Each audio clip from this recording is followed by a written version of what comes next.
Lah, wong amal iku aja sampai gak duwe loro. Ketika kita tidak punya keikhlasan dan ketidakridhoan, maka kita tidak akan pernah melakukan apapun. Maka lakukan amal dengan ikhlas dan dengan ridho. Bedanya apa ikhlas karo ridho?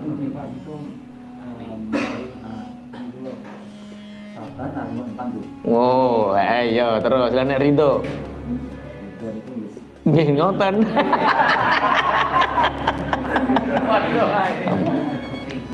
Ikhlas itu ada di depan, ridho itu ada di belakang.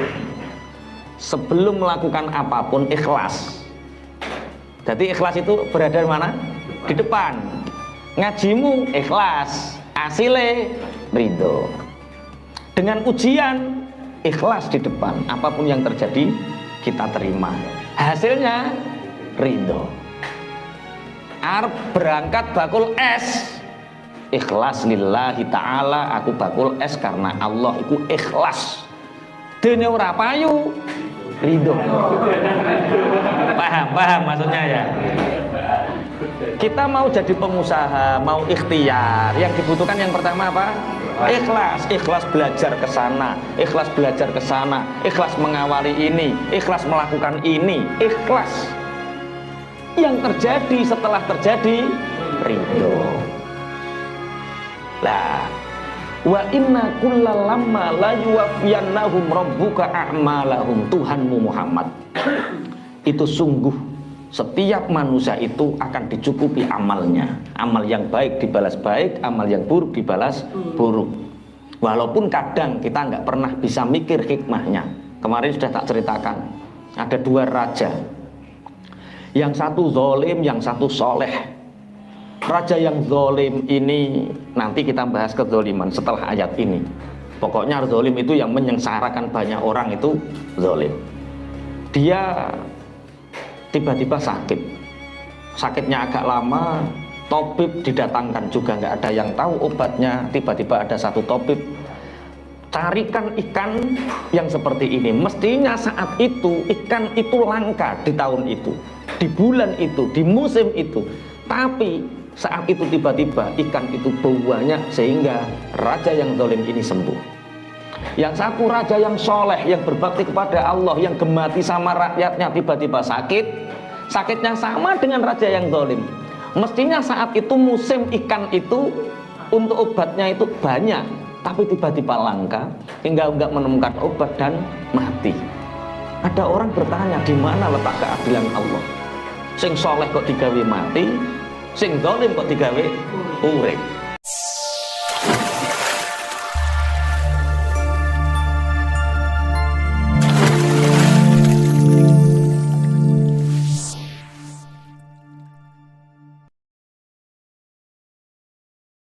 Dan sungguh setiap manusia itu Allah akan membalasnya, mencukupi apa yang mereka perbuat. Kalau mereka melakukan perbuatan baik, Allah juga akan mencukupi mereka dengan banyak kebaikan. Kalau mereka manusia itu melakukan keburukan, maka Allah juga akan menimpakan keburukan kepada mereka. Innahu bima ya'maluna khabir. Sungguh Allah dengan apa yang mereka kerjakan, iku maha mengetahui rahasianya, maha mengetahui apa yang ada di dalam hatinya, khabir. Jadi kita sebagai orang yang beriman itu harus yakin bahwa semua kebaikan akan berdampak baik, semua keburukan juga akan berdampak buruk. Niat yang buruk, perilaku yang baik, niatmu elek tapi kelakuanmu ketok apik, maka keburukanmu nanti akan tampak. Kebaikan sekecil apapun yang disembunyikan akan tampak, keburukan sekecil apapun disembunyikan juga akan tampak. Makanya kita beramal itu butuh dua. Yang pertama butuh ikhlas, yang kedua butuh ridho. Apa bedanya ikhlas dengan ridho? Nopo Pak Ikram? Bedanya ikhlas karo ridho yuk. Apa bedanya? Lu kan mirip-mirip toh, ono ikhlas, ono ridho. Lah, wong amal itu aja sampai gak duwe loro. Ketika kita tidak punya keikhlasan dan ketidakridhoan, maka kita tidak akan pernah melakukan apapun. Maka lakukan amal dengan ikhlas dan dengan ridho. Bedanya apa ikhlas karo ridho?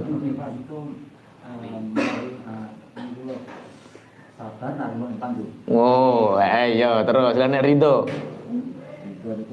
Nggih ngoten.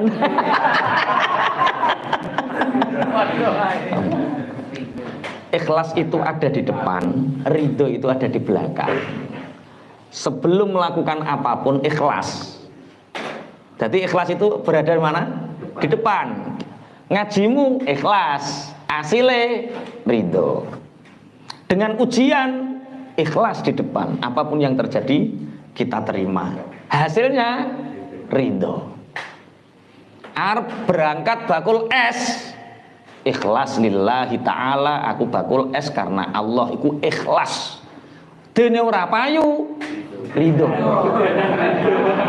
Paham maksudnya ya. Kita mau jadi pengusaha, mau ikhtiar, yang dibutuhkan yang pertama apa?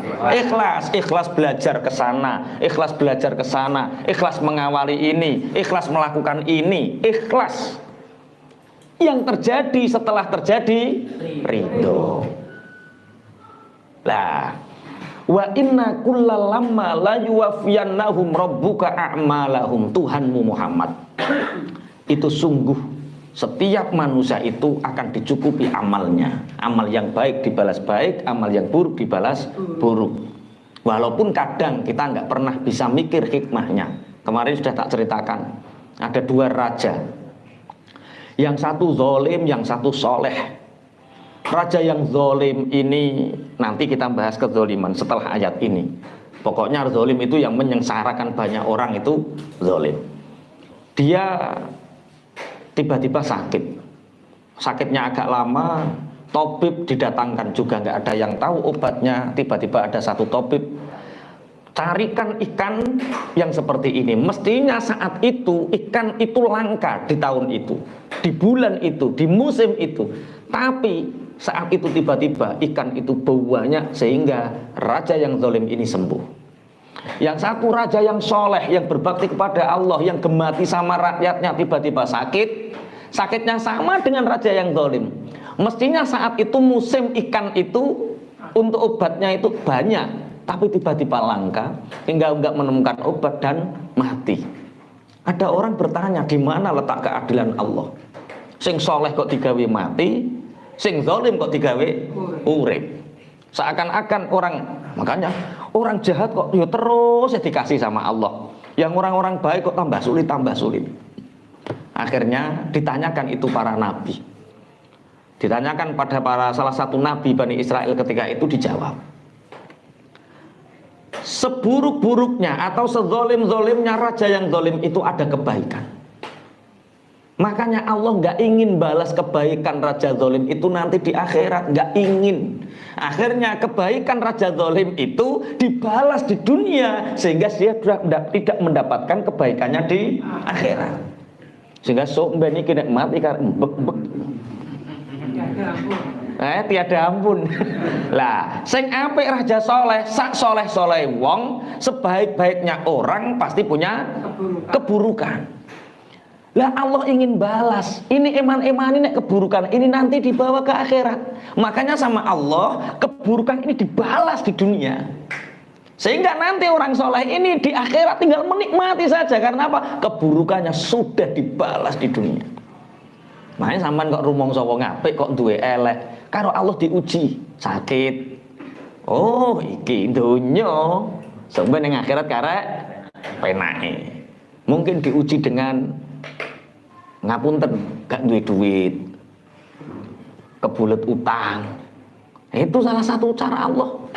Oh, iki wong iki apik, tapi kadang kok duwe elek. Biar eleke dientekno ning donya, dihabiskan di dunia, nanti ketika di akhirat dia tinggal dapat baiknya. Ayo milih ndi kowe?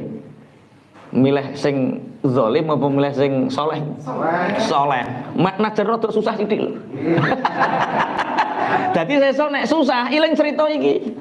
Oh, wa inna kullalamma la yuwaffiyannahum rabbuka a'malahum. Innahu bima ya'maluna khabir.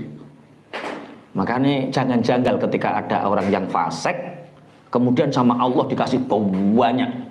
Itu biar dia nggak punya kebaikan di akhirat. berhabis kebaikannya di dunia.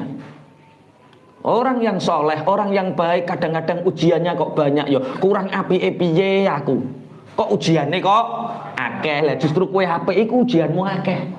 Tapi jangan terus pokok mulai ngaji wis penak dadi wong elek wae. Wah, ayate ora ngono kok.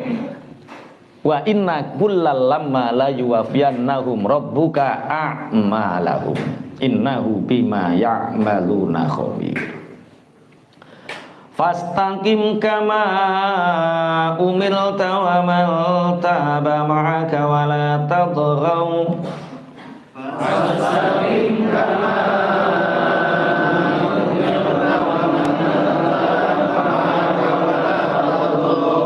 innahu bima ta'maluna basir. Innahu bima ta'maluna basir.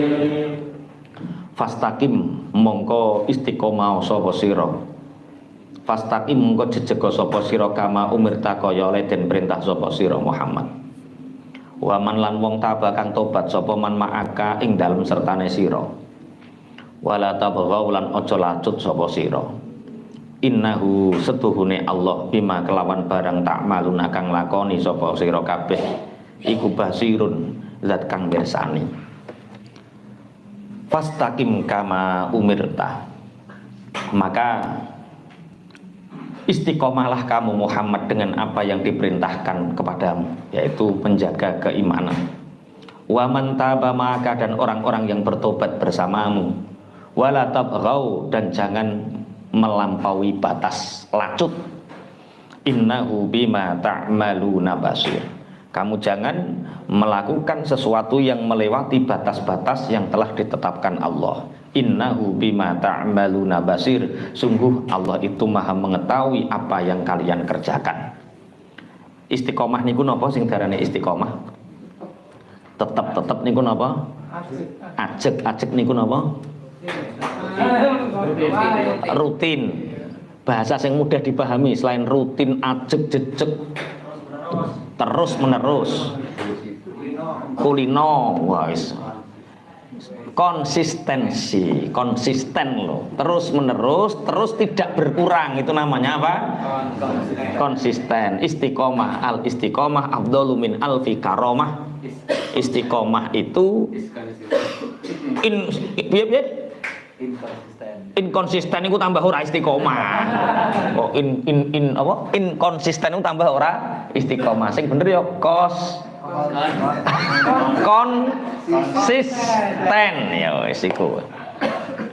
Jadi satu istiqomah itu lebih mengalahkan daripada 1000 karomah.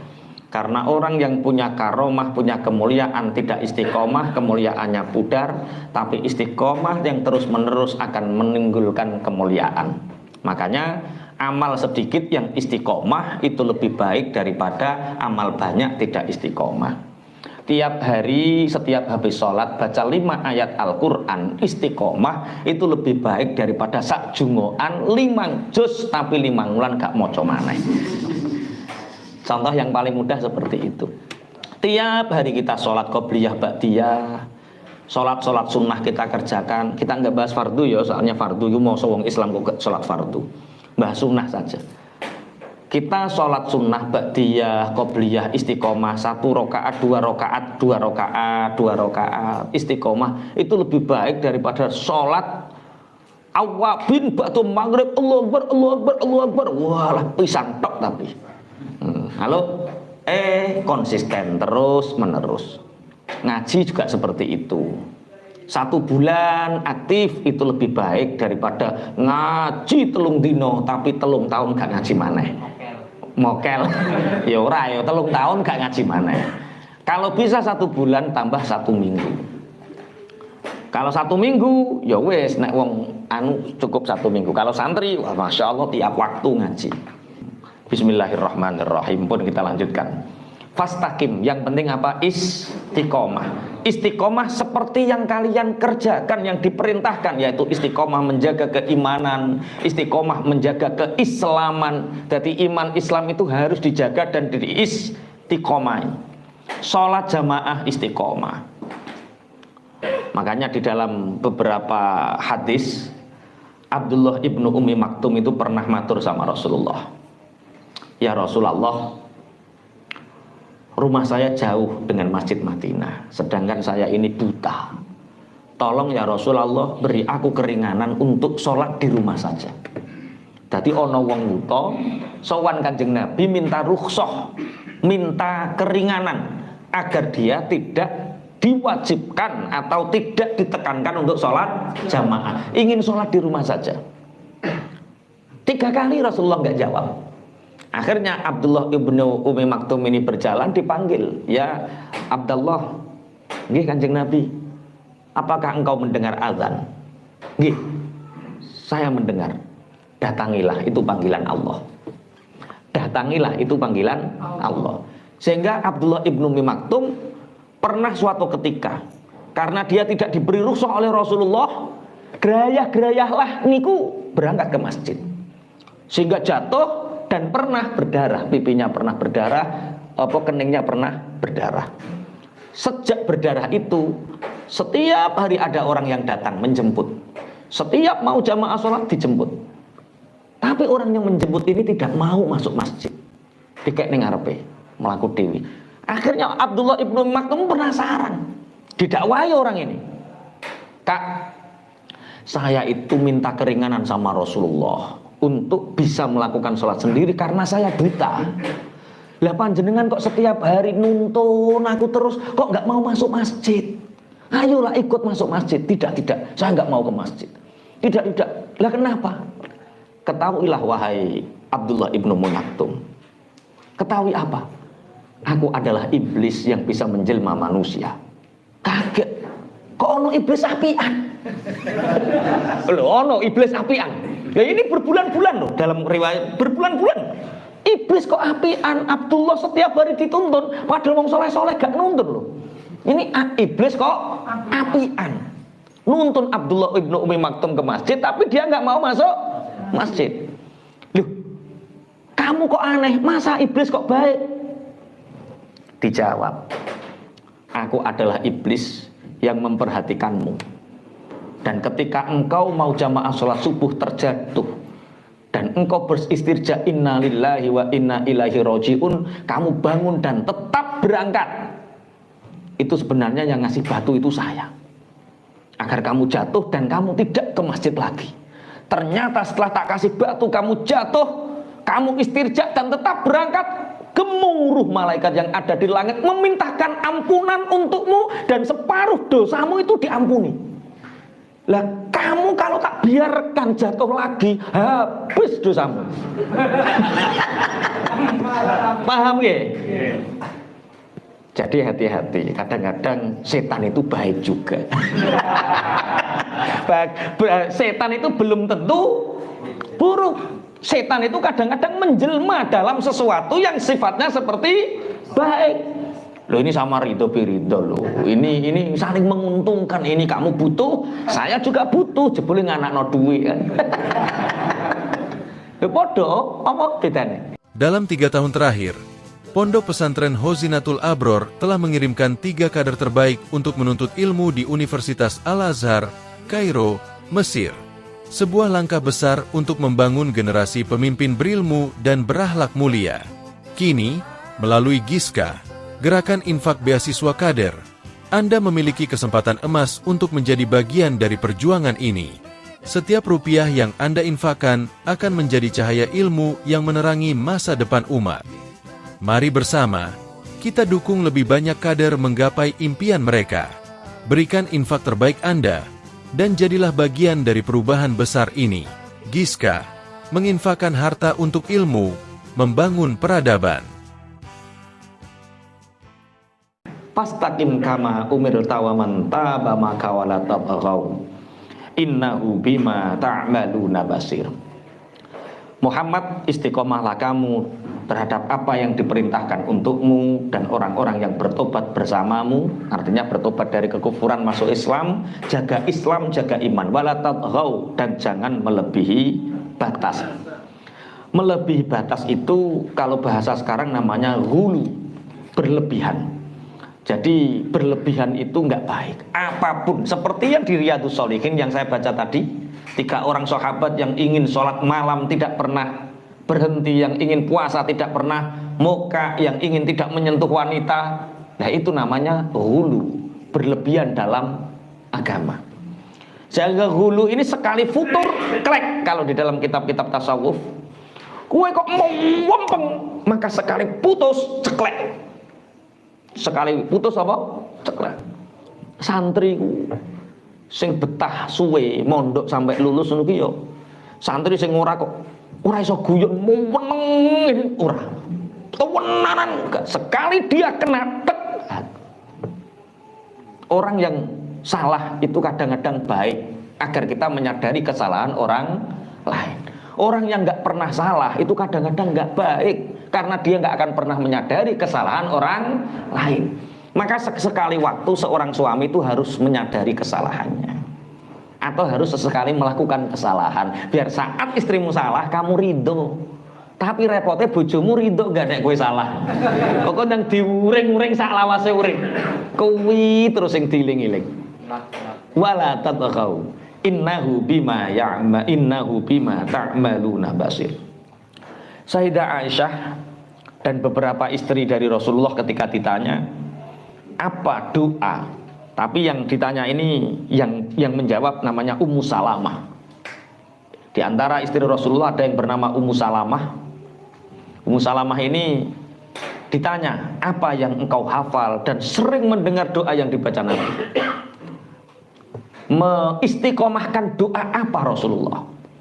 Ummu Salamah menjawab, yang aku tahu dan yang sering aku paling banyak dengar doa Rasulullah adalah doa ya muqallibal qulub tsabbit qalbi ala dinik. Ya muqallibal qulub, wahai zat yang membolak-balikkan hati, tsabbit qalbi ala dinik, tetapkan hatiku untuk selalu di atas agamamu. Mumpun hafal napa dereng coba.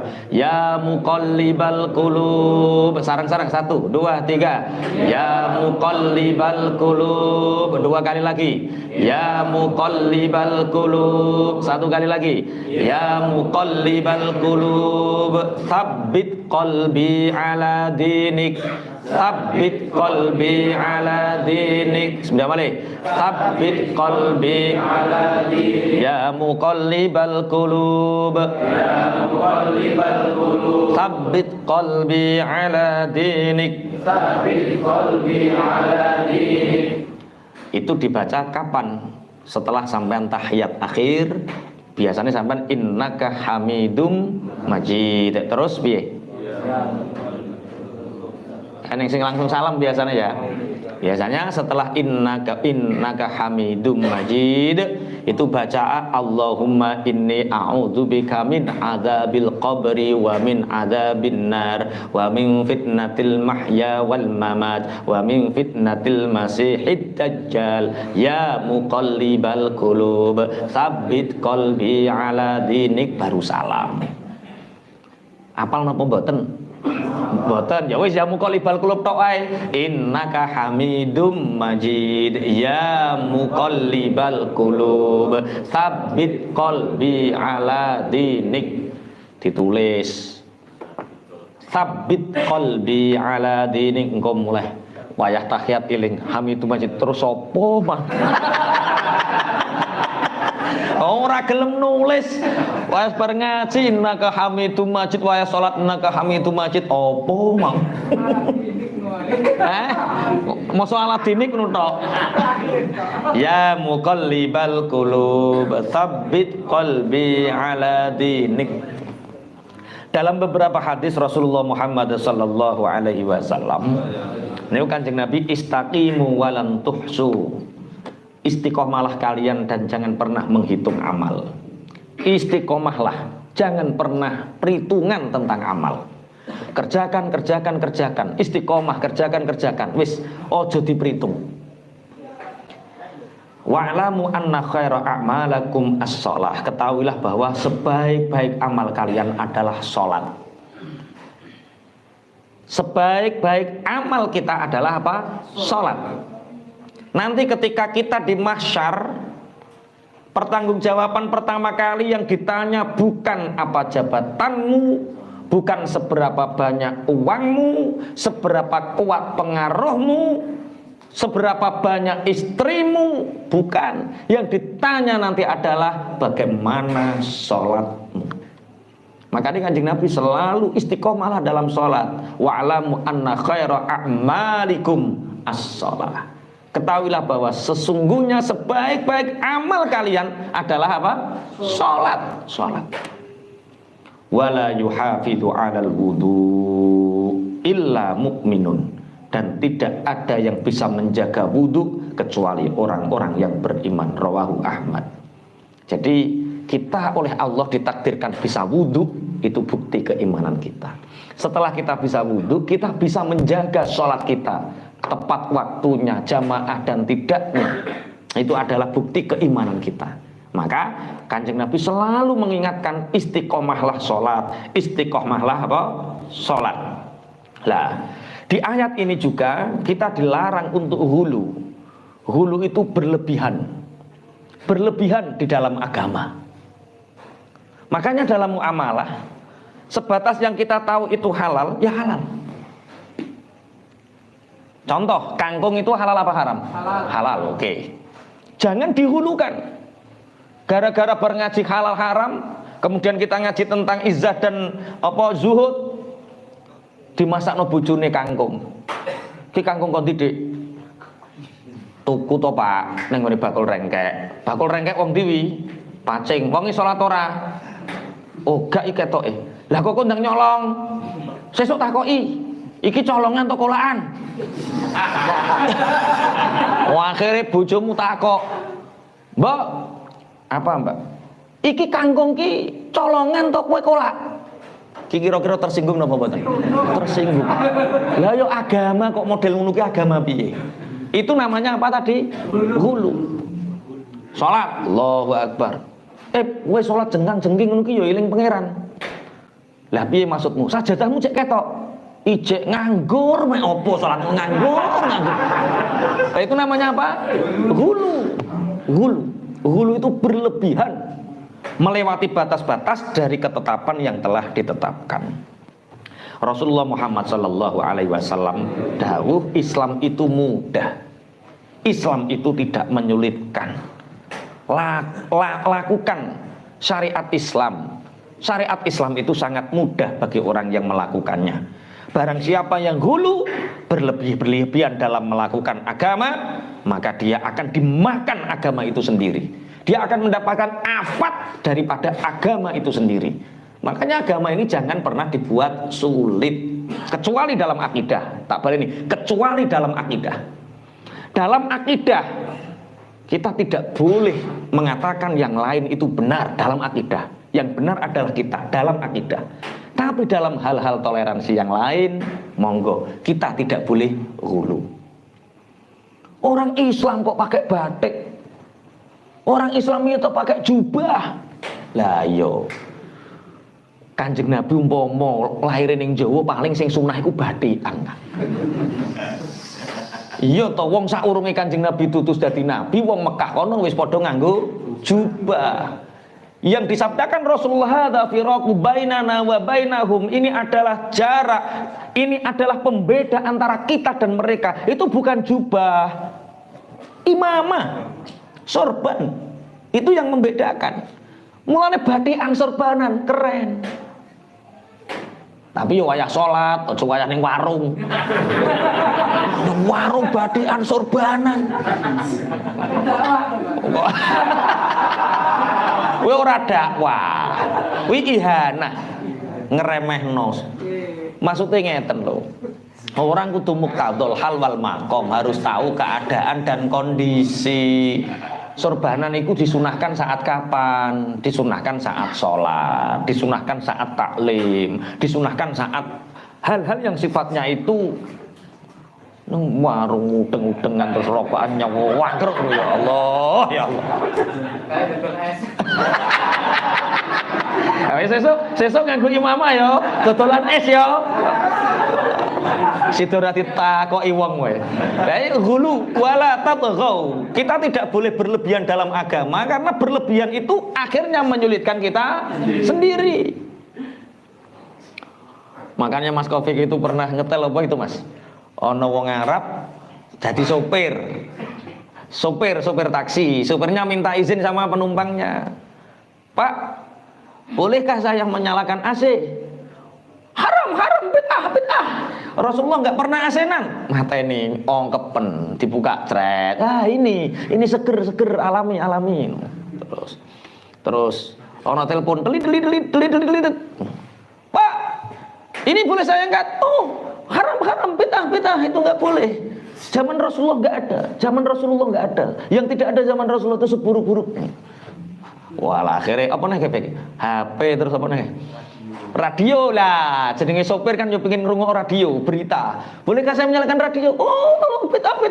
Akhirnya dibuan terus mendek. Loh kok diam? Oh ya.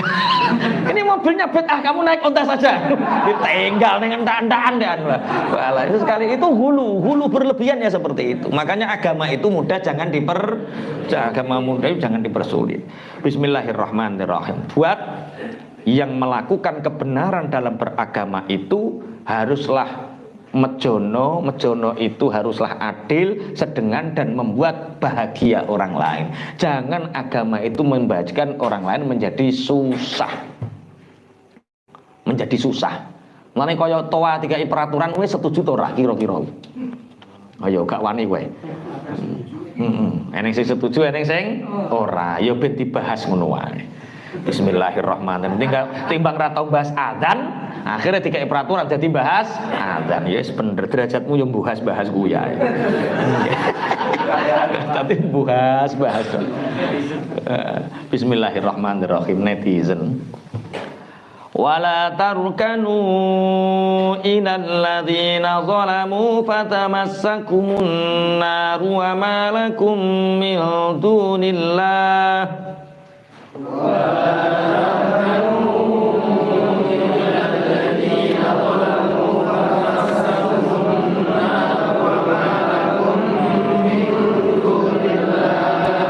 Wa ma lakum min dunillahi min awliya thumma la tunsarun.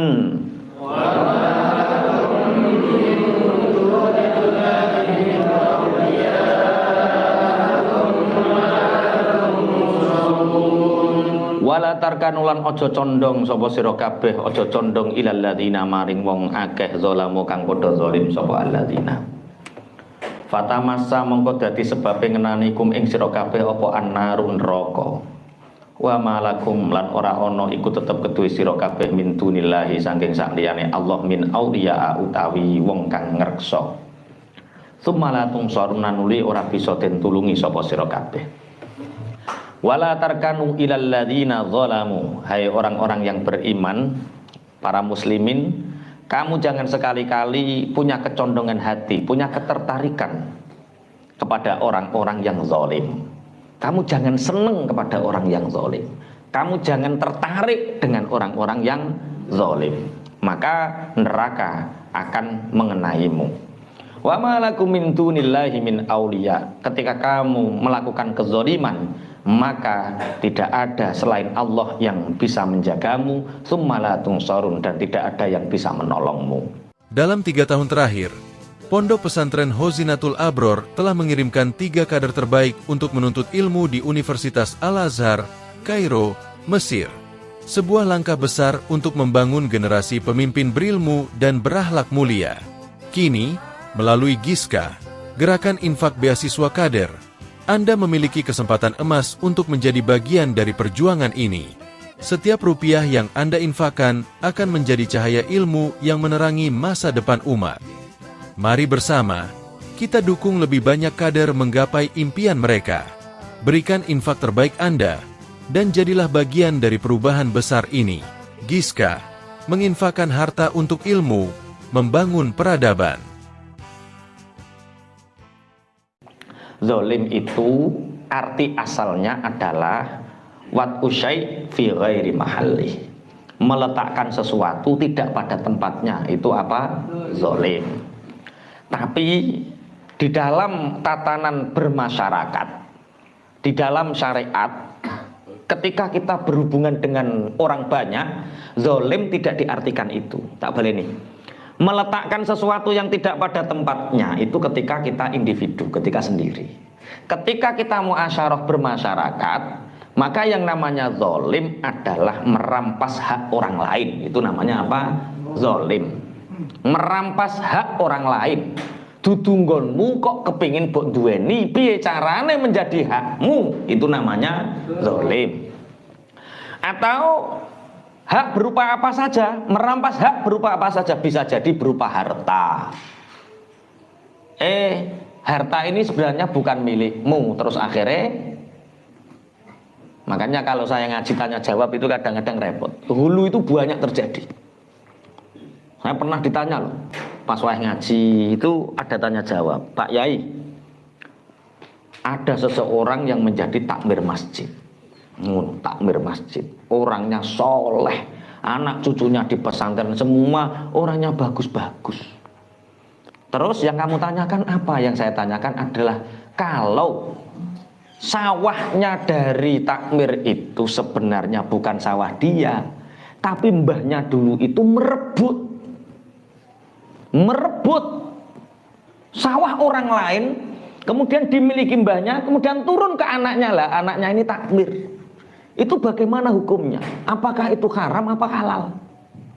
Aku nek jawab piye ngene ya. Cara kowe nek jawab piye? Aku urung tak jawab, tak mere ngadeg. Kowe ndarani aku yo. Ngono.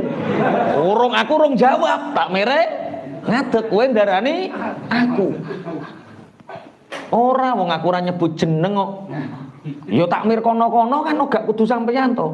Tapi takmir sing anake kaji sawaya mbahku tok. Waduh iki kacau. Lah itu namanya apa? Hulu. Ya hukum itu yang kita lihat saja lah. Yang dulu-dulu itu sudah lah. Yang buktinya ya anaknya soleh. Yang tanda tidak berkah itu satu. Kalau kita bekerja, uang kita banyak, tapi tidak menjadikan hati kita tenang, hati-hati dengan pekerjaanmu. Kalau haji kita besar, kalau sesuatu yang kita dapatkan dari pekerjaan kita itu besar, di samping hati tenang, tapi gak iso nyelengi, hati-hati. Ada sesuatu di dalam pekerjaan, itu mungkin kurang berkah. Atau mungkin kita bisa nyelengi, tapi anak cucu kita ada yang kurang bener. Hati-hati dengan pekerjaan. Mbah kurang zakatnya, mbah kurang sedekahnya, mbah kurang apane, atau ada hak orang lain yang tidak kita keluarkan. Nah, itu namanya kurang berkah. Karuan anaknya api-api jadi takokno. Nah terus pun jenengan teng dalem mawon mangke kula jawab teng dalem. Berarti wong ora teko, berarti pengen kena takmir teng mana. Itu namanya hulu. Wala tarkanu ilal ladzina zalamu fatamassakumun nar. Kamu jangan sekali-kali punya ketertarikan condong membela orang-orang zalim. Kezaliman oleh siapapun, oleh orang yang dekat dengan kita, orang yang jauh dengan kita, orang yang kita coblos saat kita mencoblosnya untuk jadikan pemimpin. Ketika mereka zalim, ya katakan itu zalim. Jangan kamu pernah punya kecondongan hati terhadap orang-orang zalim. Orang zalim itu apa? Orang yang merampas hak. Bisa jadi merampas harta, bisa jadi merampas apa nek ngarani nafkah. Loh, ada orang yang menzalim nafkah, ada. Suami yang tidak menafkahi istrinya itu zalim. Dia merampas nafkah anak istrinya. Wong lanang gak gelem nyambut gawe klimrak ribu, itu apa? Zalim. Bismillahirrahmanirrahim. Suami yang tidak ngumpuli bojonya zalim, karena itu hak istri yang harus diberikan. Mulane ada piye ke?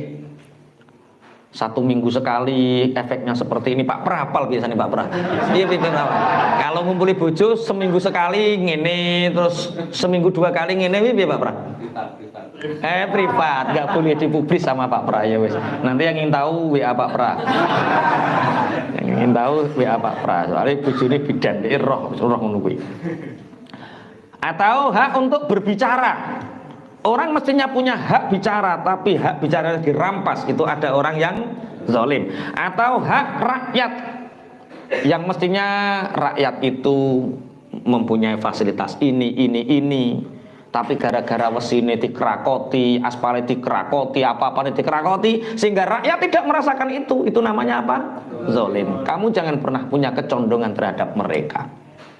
Berteman dengan orang-orang yang zalim itu akan menjadikan kita berada di lingkaran setan, dan lingkaran setan itu sekali masuk kita tidak akan pernah bisa keluar. Lingkaran-lingkaran kesolehan itu, Masya Allah, itu satu nikmat yang luar biasa. Allah mendatangkan teman-teman kita baik, teman-teman kita soleh, itu luar biasa. Kalau kita dekat dengan lingkaran setan, rono duit, rene duit, rono duit terus, dan itu tidak akan ada keberkahan. Fatamassakumun nar. Makanya termasuk zalim itu adalah ketika kita, nanti ada tentang nahi mungkar. Tadi nahi mungkar itu dengan cara yang baik. Kalau tidak dengan cara yang baik, kita kadang-kadang hulu. Sahabat Ikrimah itu pernah menceritakan, ini asar itu satu cerita yang disahkan oleh Ikrimah. Ikrimah itu anaknya Abu Jahal, tapi menjadi sahabat pilihan. Sahabat pilihannya Rasulullah. Ikrimah itu pernah menceritakan, ada seseorang naik kuda, tidak membawa apa-apa, hanya kuda dan bekal. Di perjalanan ternyata ada orang yang bergerombol. Ditanya, sedang apa kamu bergerombol di depan pohon yang besar itu? Orang yang bergerombol menjawab, ini adalah sesembahan kami. Ini rizki kita tergantung dari pohon ini. Kalau pohon ini dipotong, maka orang-orang ini akan mendapatkan afat, mendapatkan bahaya. Kata Ikrimah meneruskan, orang-orang mengatakan, itu kesyirikan. Walaupun pohon itu dipotong, tidak akan terjadi apa-apa.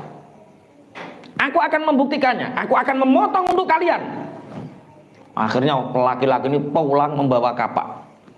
Barang membawa kapak, li'i'la'i kalimatillah, ikhlas karena Allah, aku akan memotong pohon besar itu. Di jalan dia bertemu dengan seseorang. Nyegat, mau kemana kamu? Aku mau memotong pohon yang disembah itu. Aku akan membuktikan bahwa pohon itu tidak ada madarat dan tidak ada manfaat. Tidak, kamu tidak akan pernah bisa memotongnya. Kalau kamu ingin ke sana, berkelailah denganku dulu, langkai mayatku dulu. Berkelahi ini, bareng berkelahi, orang ini kalah. Bareng kalah dia ngaku, sebenarnya aku adalah iblis yang menjelma manusia. Sudahlah Kak, biarkan orang-orang itu di sana. Kamu jangan potong pohonnya. Enggak, aku mau memotongnya. Gini saja, kamu pulang. Setiap habis subuh, setiap kamu sholat habis subuh, maka lihatlah di bawah tikar kamu, maka di situ ada beberapa dinar uang yang kamu bisa menikmatinya. Cukup, nggak usah ganggu mereka. Dia ngenangan, oh yo penak duit atau penak motong. Motong resikonya gede, mulai oleh duit. Cara sampean milih ndi? Wah. Ini laki-laki ini, kata sahabat Ikrimah, pulang dia membuktikan sholat, Allahu Akbar, Allahu Akbar, Allahu Akbar. Subuh, setelah subuh dibuka, cret, betul ada kepingan-kepingan emas searuh. Wah, banyak uangku ki. Wes gak sah motong rapopo ki. Sholat lagi subuh, beberapa subuh terus ada kepingan-kepingan emas. Kemudian suatu saat dia subuh dan di bawah sajadah itu enggak ada kepingan emas. Yang diingat orang ini apa? Potong. Lah, akhirnya dia motong. Bawa kapak, di tengah perjalanan dicegat sama orang yang sama. Kalau kamu ingin motong, hadapi aku dulu. Kamu kemarin kan sudah aku kalahkan. Kecil, ayo kelahi Pak. Kalah benjut kabeh sampai lumpuh. Kenapa saya bisa kalah? Karena kamu awalnya mengalahkan aku adalah karena kamu asalnya mau motong karena Allah. Yang kedua ini karena kamu motong ingin emas, dinar. Betapa setan banyak menggoda yang kadang-kadang kita tidak tahu. Ini kalau diteruskan berarti banyak setan macak jubahan. Wah kan udah diterus-terus no. Ya, ini kan pertama dia ingin motong karena Allah. Kemudian menang. Kemenangannya ini karena apa? Ikhlasnya hati. Nah sedangkan yang kedua dia ingin motong bukan karena Allah tapi karena ingin dinar. Sehingga dia tidak bisa nahi mungkar untuk kesyirikan itu. Yang penting kita jangan punya kecondongan terhadap orang-orang yang zalim. Karena orang yang punya kecondongan dengan orang yang zalim sama halnya membantu mereka. Dan membantu sama halnya memasukkan diri kita ke dalam neraka. Dan selain Allah tidak ada yang bisa menolong kita. Selain Allah tidak ada yang menjadi wali kekasih kita. Wa aqimis sholata tarafayn nahari wa zulafan minal lail. Wa aqimis sholata tarafayn nahari wa zulafan minal lail. Innal hasanati yudhibna as-sayyi'at. Innal hasanati yudhibna as-sayyi'at. Dzalika dzikra lidz-dzakirin. Dzalika dzikra lidz-dzakirin. Dalam 3 tahun terakhir, Pondok Pesantren Hozinatul Abror telah mengirimkan 3 kader terbaik untuk menuntut ilmu di Universitas Al-Azhar, Kairo, Mesir. Sebuah langkah besar untuk membangun generasi pemimpin berilmu dan berakhlak mulia. Kini, melalui GISKA, Gerakan Infak Beasiswa Kader, Anda memiliki kesempatan emas untuk menjadi bagian dari perjuangan ini. Setiap rupiah yang Anda infakkan akan menjadi cahaya ilmu yang menerangi masa depan umat. Mari bersama, kita dukung lebih banyak kader menggapai impian mereka. Berikan infak terbaik Anda, dan jadilah bagian dari perubahan besar ini. GISKA, menginfakkan harta untuk ilmu, membangun peradaban. Ini ayat ini menerangkan sholat, tapi agak jorok. Maksudnya ayat ini tidak boleh untuk diamalkan, tapi amalkanlah sholatnya, tapi jangan amalkan asbabun nuzulnya. Nanti dijelaskan, gak paham disik. Wa akim lan nglakonono sapa sira as-sholata ing sholat tarafayin nahari ing pucuk lorone rina, wa zulafan lan ing dalem sebagian mangsa minal laili saking wengi. Innal hasanati stune pira-pira kebagusan iku yudhibna bisa ngilangaken apa hasanat as-sayyiati ing pira-pira laku ala. Zalika utai mengkono-mengkono katerangan kang kasebut, katerangan istiqomah, katerangan larangan ngliwati wates, katerangan mencintai orang-orang yang zalim. 3 hal ini iku dzikra dadi pitutur lidzakirina kedue pira-pira wong kang padha iling. Wa aqimis sholata tarafayin nahari wa zulafam minal lail.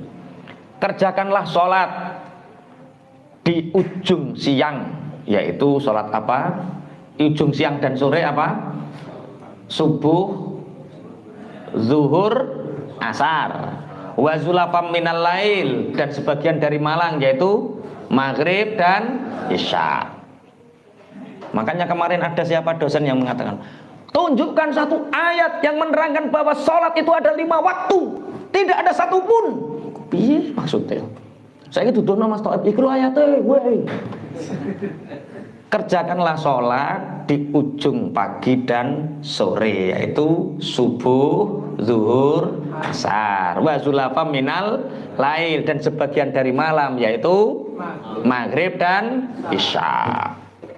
Innal hasanati yudhibna sayyi'at, sesungguhnya kebaikan-kebaikan itu akan menghilangkan keburukan-keburukan. Seburuk apapun kita, lakukan kebaikan. Jangan pernah kita menutup kebaikan hanya karena melakukan keburukan. 3 hal itu, perintah istiqomah, larangan melewati batas, dan larangan mencintai orang zalim, condong kepada orang zalim, itu adalah petunjuk bagi orang-orang yang ingat. Ini tak ceritakan asbabun nuzulnya. Surat Hud ayat 114 ini asbabun nuzulnya yaitu ketika ada seorang sahabat yang bernama Abul Busri. Abul Busri. Abul Busri ini berkata kepada Rasulullah, tapi sebelumnya tidak diceritakan kepada Rasulullah, dia menceritakan. Jadi sahabat ini namanya siapa? Abul Busri. Abul Busri ini kedatangan seorang wanita cantik yang suaminya sedang berperang jihad di jalan Allah. Cara ngono kene bojone tentara sing dikirim neng Papua atau neng neng Irian kono. Perang jihad. Ketika itu dia membeli kurma di rumahnya Abul Busri. Kemudian Abul Busri ini menungkatkan ini, anu Mbak Yu, ini kurmanya kurang baik yang di luar ini. Yang di dalam loh lebih baik, lebih murah. Akhirnya wanita cantik ini masuk ke dalam rumah bareng corone nglawang. Sret bareng. Ya rada sesek, melengak. Lah kok ayu diambung ngono. Tapi aja tero. Aja tero. Jadi asbabun nuzul ayat ini. Iya, ya ono sahabat ini ya ono. Jadi Abul Busri ini jualan kurma. Ada seorang wanita cantik sahabiah beli. Lah, kurmanya kurang bagus. Kalau di dalamnya lebih bagus dan harganya lebih murah. Lah akhirnya dilalah masuk itu bareng. Lah lawang kan ya rada sempit. Pas disawang kok ketok ayu. Gak kuat. Wes langsung ngegas aja. Lah akhirnya menyesal setengah mati. Menyesal setengah mati, bingung, masya Allah pikirannya semrawut, iki piye aku, bojone wong kok tak ambung, ora iso turu. Wah ya Allah, ora kok tambah krasa penak, ora iso turu. Ora iso turu terus ora pengin ora, dia itu menyesal. Akhirnya dia mengatakan kepada Abu Bakar, wis aku tak cerita Abu Bakar. Wahai Abu Bakar, saya punya kesalahan yang berat, punya kesalahan yang besar. Kesalahan apa? Cerita. Aku ngambung bojone mok. Jadi Abu Bakar langsung seketika Abu Bakar seperti ini. Kamu jangan ceritakan kepada siapapun. Jangan kepada siapapun. Sabar. Diam. Sabar. Jangan ceritakan kepada siapapun. Lah ya wong dhek iku pengin oleh keputusan hukum, kok tambah dikongkon sabar, kongkon diam, nggak tambah bingung. Wah, ono sahabat sing rada kereng, menawa aku langsung dikampleng. Moro ning ngene sapa? Umar bin Khattab. Iki cara nek bayang ngomong iki mesti Umar bin Khattab langsung eksekusi. Langsung, ya Umar bin Khattab, aku ngambung bojone wong niku piye? Aku ngambung bojone wong piye? Sayyidina Umar bin Khattab sama persis dengan yang dikatakan Sayyidina Abu Bakar. Kamu jangan bilang siapapun. Taubat, sabar. Jawabannya taubat, sabar. Piye yo kok ngene. Aku kepingin keputusan. Kepingin keputusan. Akhirnya mosok ning Rasulullah wae. Lah anggete Abu Bakar, anggete Umar, jangan kepada siapapun, maksudnya aja sampai roh Kanjeng Nabi. Tapi mau ngapik, ki cara taib ngono cerita to ora? Wong Abul Busri kok ngapik. Aja praktekno. Abul Busri kok wong apik, madhep Rasulullah. Iki padha karo santri. Bareng nyurati cah wedok, ora konangan tapi gak iso melak-melik ilmuku barokah to ora, ilmuku barokah to ora. Lah ya surate dituturno kiyaine.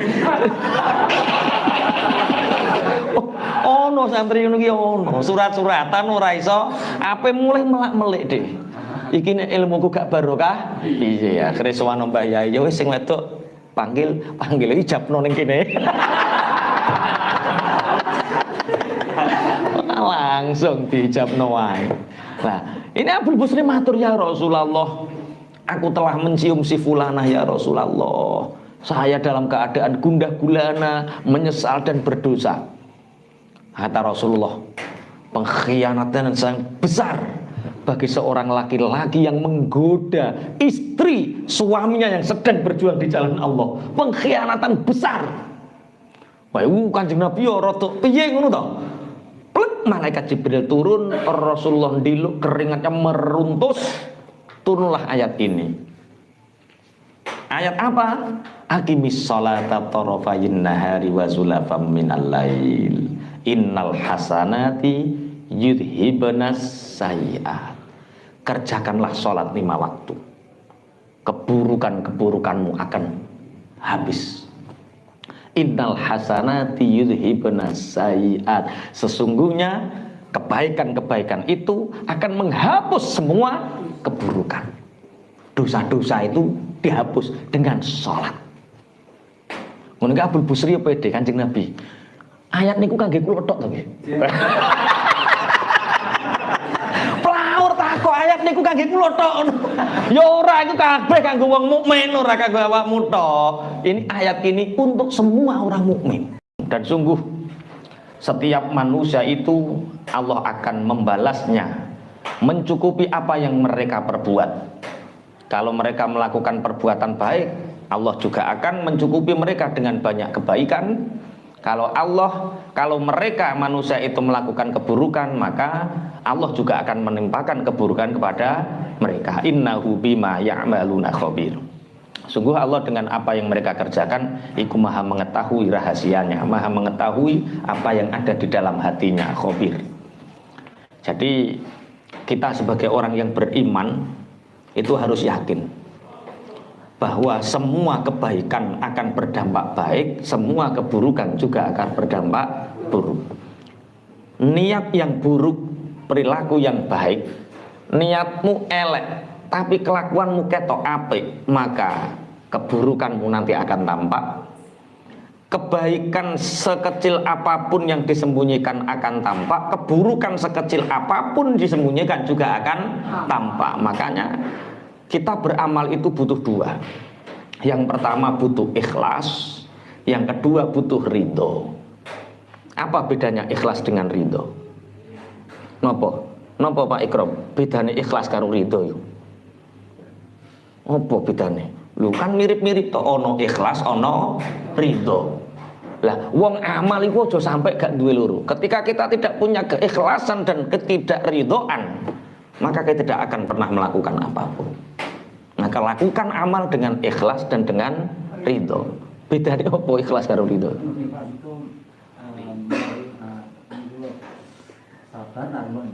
Oh, ayo terus lan ridho. Nggih ngoten.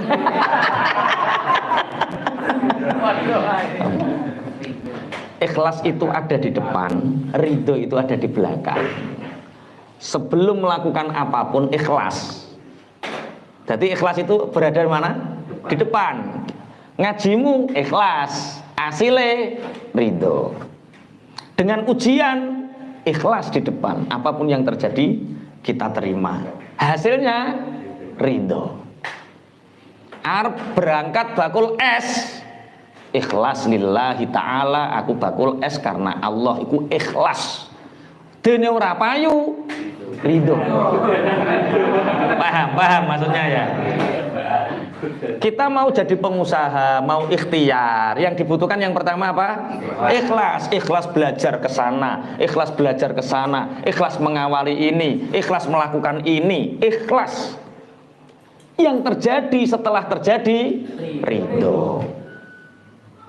Lah, wa inna kullalamma la yuwaffiyannahum rabbuka a'malahum. Tuhanmu Muhammad, itu sungguh setiap manusia itu akan dicukupi amalnya. Amal yang baik dibalas baik, amal yang buruk dibalas buruk. Walaupun kadang kita nggak pernah bisa mikir hikmahnya. Kemarin sudah tak ceritakan, ada 2 raja. Yang satu zolim, yang satu soleh. Raja yang zolim ini nanti kita bahas kezoliman setelah ayat ini. Pokoknya zolim itu yang menyengsarakan banyak orang, itu zolim. Dia tiba-tiba sakit.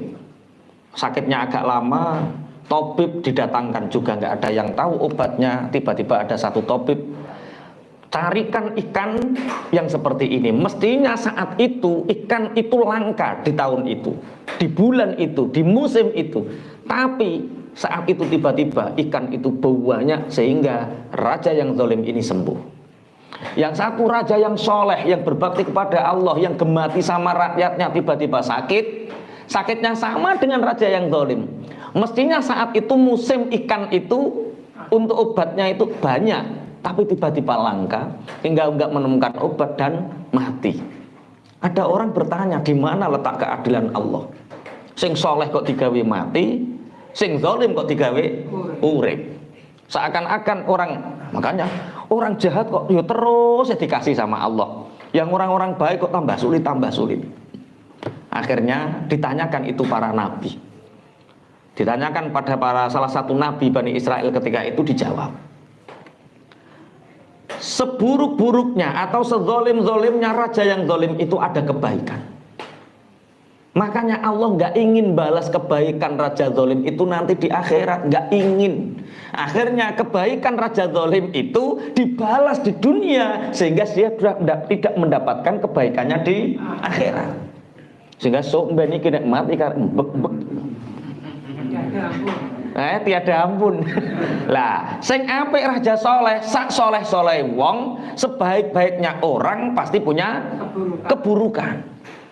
Lah Allah ingin balas. Ini eman-eman ini keburukan ini nanti dibawa ke akhirat. Makanya sama Allah keburukan ini dibalas di dunia. Sehingga nanti orang soleh ini di akhirat tinggal menikmati saja. Karena apa? Keburukannya sudah dibalas di dunia. Makanya sampean kok rumangsa wong apik kok duwe elek, karo Allah diuji sakit. Oh, iki donya. Sampeyan ning akhirat karek penake. Mungkin diuji dengan ngapunten, gak duwe duit, kebulet utang.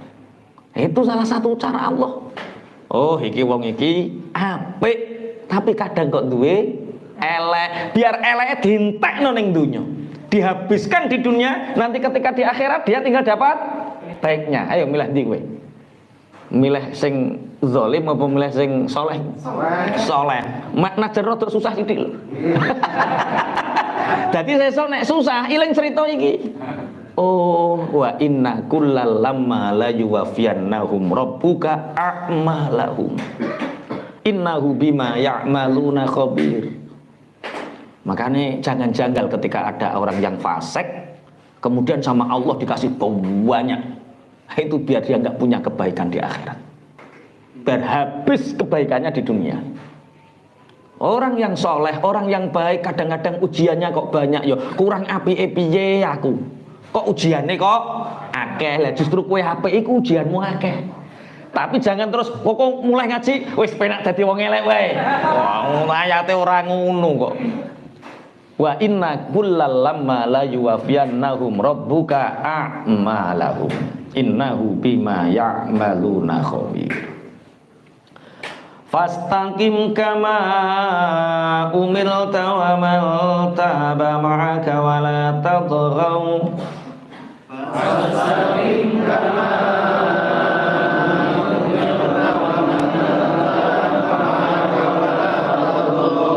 innahu bima ta'maluna basir. Innahu bima ta'maluna basir. Fastaqim mongko istiqomah sapa sira. Fastaqim mongko jejega sapa sira kama umirta kaya oleh den perintah sapa sira Muhammad. Wa man lan wong taba kang tobat sapa man ma'aka ing dalem sertane sira. Wala tabghaw lan aja lacut sapa sira. Innahu setuhune Allah bima kelawan barang tak maluna kang lakoni sapa sira kabeh iku basirun zat kang mirsani. Fastaqim kama umirta. Maka istiqomahlah kamu Muhammad dengan apa yang diperintahkan kepadamu, yaitu menjaga keimanan. Wa man taba maka dan orang-orang yang bertobat bersamamu. Wala tabghaw dan jangan melampaui batas lacut. Innahu bima ta'maluna basir. Kamu jangan melakukan sesuatu yang melewati batas-batas yang telah ditetapkan Allah. Innahu bima ta'maluna basir. Sungguh Allah itu maha mengetahui apa yang kalian kerjakan. Istiqomah niku napa sing darane istiqomah? Tetep niku napa? Ajeg niku napa? Rutin. Bahasa yang mudah dipahami selain rutin, ajeg, jejeg, terus menerus. Kulino, wis. Konsistensi, konsisten loh, terus menerus, terus tidak berkurang, itu namanya apa? Konsisten. Istiqomah, al istiqomah afdalu min alfi karomah. Istiqomah itu inkonsisten itu tambah ora istiqomah. Oh, inkonsisten itu tambah ora istiqomah. Sing bener ya konsisten ya wis iku. Jadi satu istiqomah itu lebih mengalahkan daripada 1000 karomah. Karena orang yang punya karomah, punya kemuliaan, tidak istiqomah, kemuliaannya pudar. Tapi istiqomah yang terus menerus akan menimbulkan kemuliaan. Makanya amal sedikit yang istiqomah itu lebih baik daripada amal banyak tidak istiqomah. Tiap hari, setiap habis sholat baca 5 ayat Al-Quran istiqomah itu lebih baik daripada sak jungoan 5 juz tapi 5 wulan gak moco maneh. Contoh yang paling mudah seperti itu. Tiap hari kita sholat qobliyah ba'diyah, sholat sunnah kita kerjakan. Kita nggak bahas fardu ya, soalnya fardu itu mau wong Islam kok sholat fardu, bahas sunnah saja. Kita sholat sunnah ba'diyah, qobliyah, istiqomah 1 rakaat, 2 rakaat, 2 rakaat, 2 rakaat istiqomah itu lebih baik daripada sholat awabin ba'du maghrib Allahu Akbar, Allahu Akbar, Allahu Akbar. Walah pisan tok tapi. Halo, konsisten terus menerus. Ngaji juga seperti itu. 1 bulan aktif itu lebih baik daripada ngaji 3 dino tapi 3 tahun gak ngaji maneh. Mokel. Ya ora ya 3 tahun gak ngaji maneh. Kalau bisa 1 bulan tambah 1 minggu. Kalau 1 minggu ya wis nek wong anu cukup 1 minggu. Kalau santri wah masya Allah tiap waktu ngaji. Bismillahirrahmanirrahim. Pun kita lanjutkan. Fastaqim, yang penting apa? Istiqomah. Istiqomah seperti yang kalian kerjakan, yang diperintahkan, yaitu istiqomah menjaga keimanan, istiqomah menjaga keislaman. Jadi iman Islam itu harus dijaga dan diistiqomah. Sholat jamaah istiqomah. Makanya di dalam beberapa hadis Abdullah ibnu Ummi Maktum itu pernah matur sama Rasulullah, ya Rasulullah, rumah saya jauh dengan Masjid Madinah, sedangkan saya ini buta. Tolong ya Rasulullah beri aku keringanan untuk sholat di rumah saja. Jadi ono wong buta sowan Kanjeng Nabi minta rukhsah, minta keringanan agar dia tidak diwajibkan atau tidak ditekankan untuk sholat jamaah, ingin sholat di rumah saja. 3 kali Rasulullah nggak jawab. Akhirnya Abdullah ibnu Ummi Maktum ini berjalan, dipanggil, ya Abdullah, nggih Kanjeng Nabi, apakah engkau mendengar azan? Nggih, saya mendengar. Datangilah, itu panggilan Allah. Datangilah, itu panggilan Allah. Sehingga Abdullah ibnu Ummi Maktum pernah suatu ketika, karena dia tidak diberi rukhsah oleh Rasulullah, gerayah-gerayahlah niku berangkat ke masjid, sehingga jatuh dan pernah berdarah, pipinya pernah berdarah, keningnya pernah berdarah. Sejak berdarah itu, setiap hari ada orang yang datang menjemput. Setiap mau jamaah sholat dijemput. Tapi orang yang menjemput ini tidak mau masuk masjid. Dikek ning ngarepe, mlaku dewi. Akhirnya Abdullah ibnu Maktum penasaran, didakwahi orang ini. Kak, saya itu minta keringanan sama Rasulullah untuk bisa melakukan sholat sendiri karena saya buta. Lah panjenengan kok setiap hari nuntun aku terus, kok nggak mau masuk masjid? Ayolah ikut masuk masjid. Tidak, saya nggak mau ke masjid. Tidak. Lah kenapa? Ketahuilah wahai Abdullah ibnu Maktum. Ketahui apa? Aku adalah iblis yang bisa menjelma manusia. Kaget. Kok ono iblis apian? Loh, ono iblis apian. Ya ini berbulan-bulan loh, dalam riwayat berbulan-bulan. Iblis kok apian? Abdullah setiap hari dituntun, padahal wong soleh-soleh gak nuntun loh. Ini iblis kok apian. Nuntun Abdullah ibnu Umi Maktum ke masjid, tapi dia nggak mau masuk masjid. Loh, kamu kok aneh? Masa iblis kok baik? Dijawab, aku adalah iblis yang memperhatikanmu. Dan ketika engkau mau jamaah sholat subuh terjatuh dan engkau beristirja inna lillahi wa inna ilaihi roji'un, kamu bangun dan tetap berangkat. Itu sebenarnya yang ngasih batu itu saya, agar kamu jatuh dan kamu tidak ke masjid lagi. Ternyata setelah tak kasih batu kamu jatuh, kamu istirja dan tetap berangkat. Gemuruh malaikat yang ada di langit memintakan ampunan untukmu dan separuh dosamu itu diampuni. Lah kamu kalau tak biarkan jatuh lagi, habis dosamu. Paham ya? Jadi hati-hati, kadang-kadang setan itu baik juga. Setan itu belum tentu buruk. Setan itu kadang-kadang menjelma dalam sesuatu yang sifatnya seperti baik.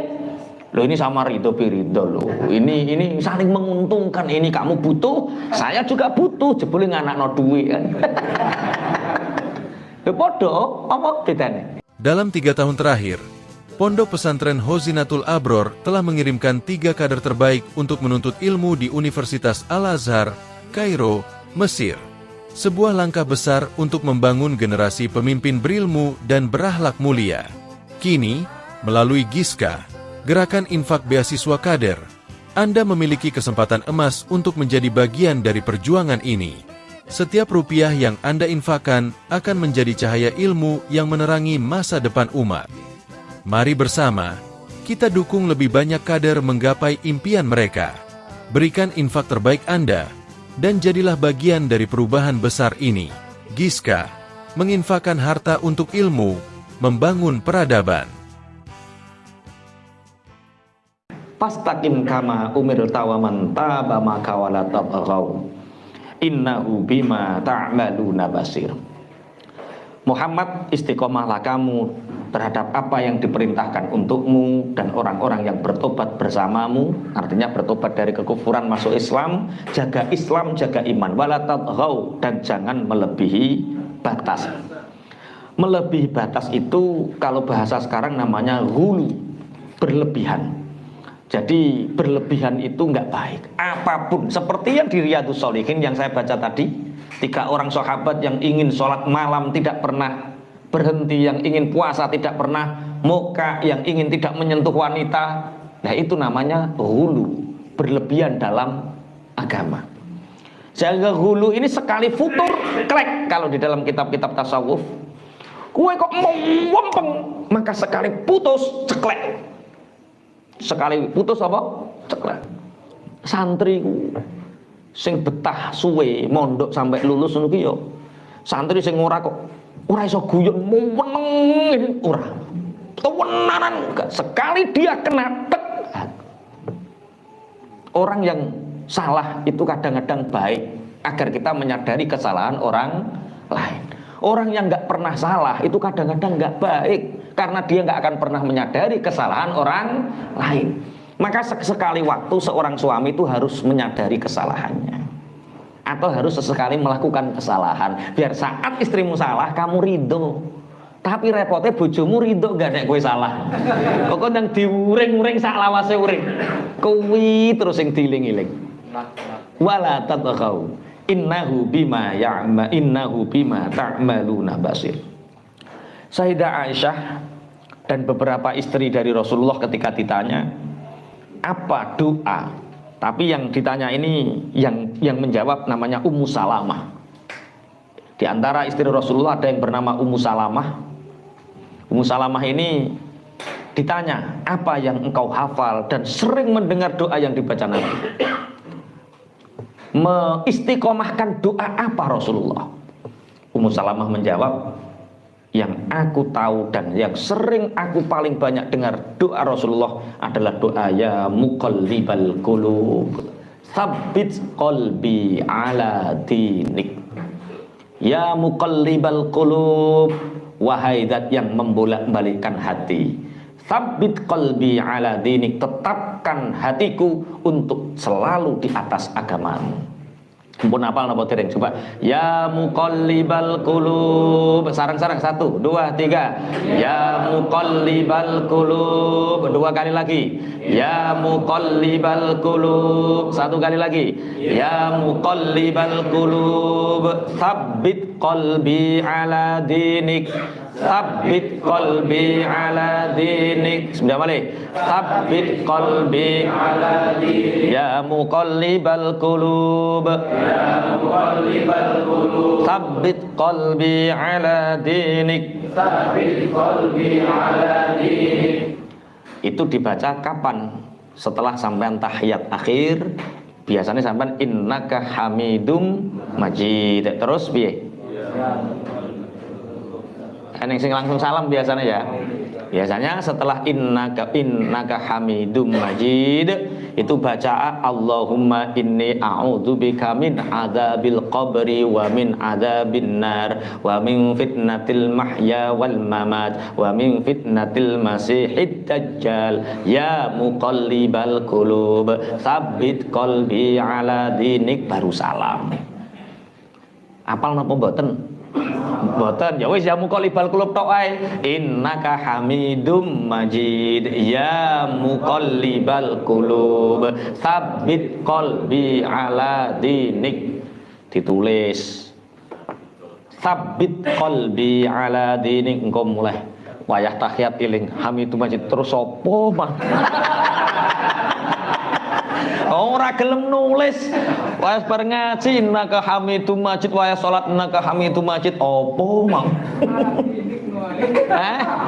Mosok ala dinik ngono tok. Ya muqallibal qulub tsabbit qalbi ala dinik. Dalam beberapa hadis Rasulullah Muhammad sallallahu alaihi wasallam, niku Kanjeng Nabi istaqimu walan tuhsu. Istiqomahlah kalian dan jangan pernah menghitung amal. Istiqomahlah, jangan pernah perhitungan tentang amal. Kerjakan. Istiqomah, kerjakan. Wis, ojo diperhitung. Wa'lamu anna khaira a'malakum as-shalah. Ketahuilah bahwa sebaik-baik amal kalian adalah salat. Sebaik-baik amal kita adalah apa? Salat. Nanti ketika kita di mahsyar, pertanggungjawaban pertama kali yang ditanya bukan apa jabatanmu, bukan seberapa banyak uangmu, seberapa kuat pengaruhmu, seberapa banyak istrimu, bukan. Yang ditanya nanti adalah bagaimana sholatmu. Makanya Kanjeng Nabi selalu istiqomahlah dalam sholat. Wa'lamu anna khaira a'malikum as-sholah. Ketahuilah bahwa sesungguhnya sebaik-baik amal kalian adalah apa? Salat. Wala yuhafidhu 'alal wudu illa mu'minun. Dan tidak ada yang bisa menjaga wudu kecuali orang-orang yang beriman. Rawahu Ahmad. Jadi kita oleh Allah ditakdirkan bisa wudu, itu bukti keimanan kita. Setelah kita bisa wudu, kita bisa menjaga sholat kita tepat waktunya, jamaah dan tidaknya. Itu adalah bukti keimanan kita. Maka Kanjeng Nabi selalu mengingatkan istiqomahlah sholat, istiqomahlah apa? Sholat. Lah, di ayat ini juga kita dilarang untuk hulu. Hulu itu berlebihan di dalam agama. Makanya dalam muamalah, sebatas yang kita tahu itu halal, ya halal. Contoh, kangkung itu halal apa haram? Halal, oke. Jangan dihulukan. Gara-gara berngaji halal haram, kemudian kita ngaji tentang izzah dan apa zuhud, dimasakno bojone kangkung. Ki kangkung kon didik. Tuku to, Pak, ning ngene bakul rengkek. Bakul rengkek wong diwi, pacing. Wong iki salat ora? Oh, gak iki ketoke. Lah kok ndang nyolong. Sesuk takoki. Iki colongan to kolaan. Akhirnya bojomu takok, Mbak, apa Mbak? Iki kangkung ki colongan to kowe kolak? Ki kira-kira tersinggung napa mboten? Tersinggung. Lah yo agama kok model ngono ki agama piye? Itu namanya apa tadi? Hulu. Salat, Allahu Akbar. Wes salat jengkang-jengking ngono ki ya eling pangeran. Lah piye maksudmu? Sajadahmu cek ketok. Ijek nganggur mek opo salat nganggur. Nah, itu namanya apa? Hulu. Hulu itu berlebihan, melewati batas-batas dari ketetapan yang telah ditetapkan. Rasulullah Muhammad sallallahu alaihi wasallam dawuh, Islam itu mudah. Islam itu tidak menyulitkan. Lakukan syariat Islam. Syariat Islam itu sangat mudah bagi orang yang melakukannya. Barang siapa yang hulu, berlebihan dalam melakukan agama, maka dia akan dimakan agama itu sendiri. Dia akan mendapatkan afat daripada agama itu sendiri. Makanya agama ini jangan pernah dibuat sulit, kecuali dalam akidah. Tak boleh ini, kecuali dalam akidah. Dalam akidah kita tidak boleh mengatakan yang lain itu benar dalam akidah. Yang benar adalah kita dalam akidah.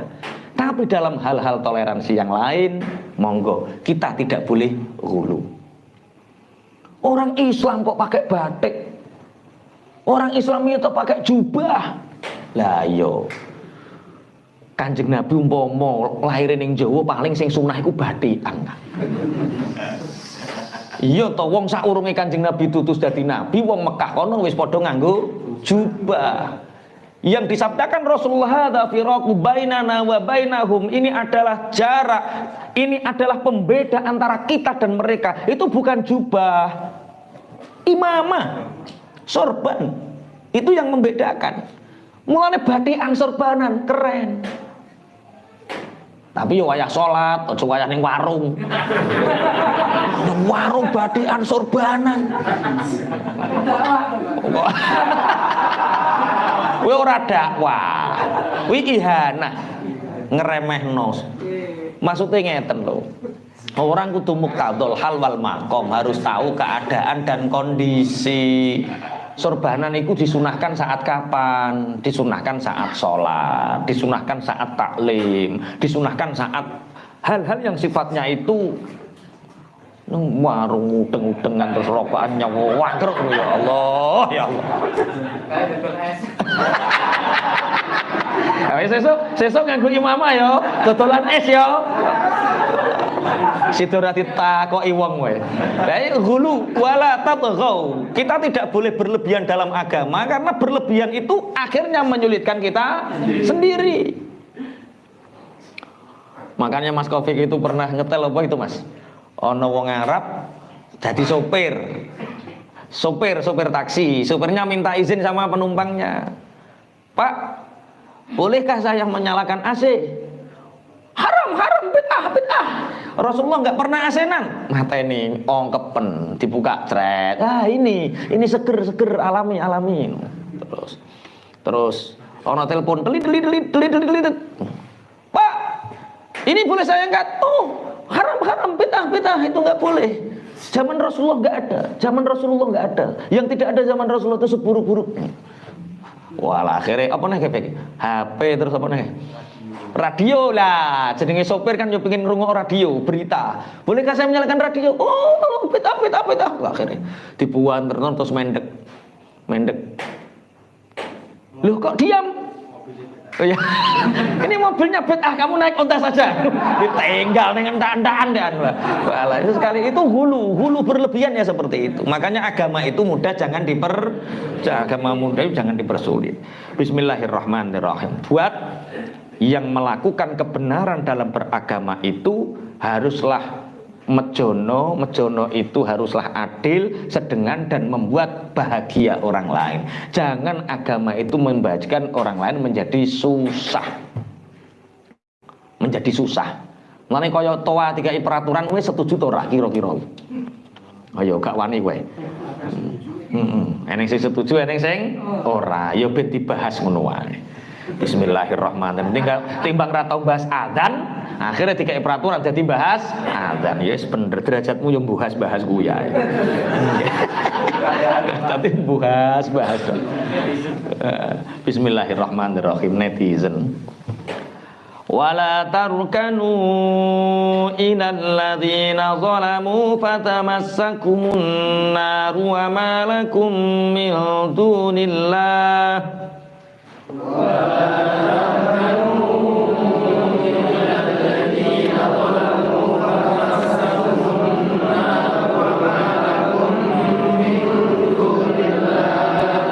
Wa ma lakum min dunillahi min awliya thumma la tunsarun.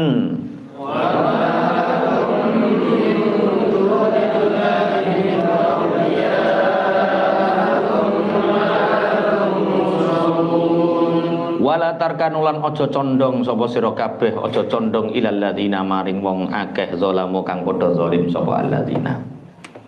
Fatamassa mongko dadi sebabe ngenani kum ing sira kabeh apa annarun neraka.